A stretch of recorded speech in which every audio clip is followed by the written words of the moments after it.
Tonight's Jason Law has just received a copy of the UC report on the fatal shooting of Sam DuBose, this during a traffic stop by former UC police officer Ray Tenzing. We want to go to him live now. And Jason, we know that this has some really, I guess, interesting information coming out of it. Stunning, maybe.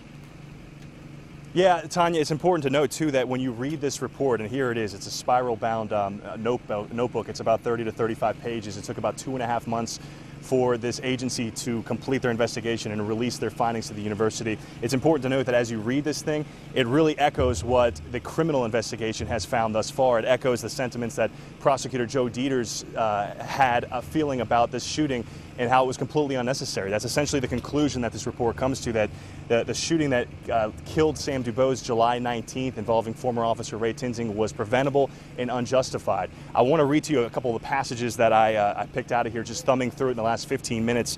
One is the big question over whether or not Officer Tenzing was in fact dragged by Sam DuBose's car. Remember, Tenzing told investigators that he was being dragged, and that is why he had to use deadly force and ultimately kill DuBose. A quote from the report says, "Any movement before the moment Tenzing fired his weapon appears to be minimal based on the evidence from Tenzing's body camera footage."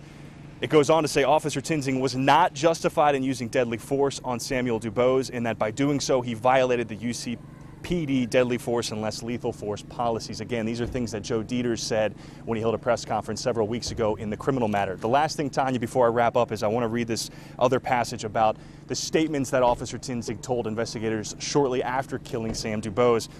The report says, based on our findings of fact and evaluation of the body cam video footage, we find that Officer Tenzing was not factually accurate and possibly not truthful in his statements to the Cincinnati Police Department on July 21st. Now, the university is getting ready to hold a press conference coming up in less than half an hour at 1 o'clock. We're expected to hear from the police chief, the director of public safety, James Whalen, and other UC officials to go over this very thorough report that, again, breaks down just about everything you need to know about this awful, tragic shooting that happened back on July 19th.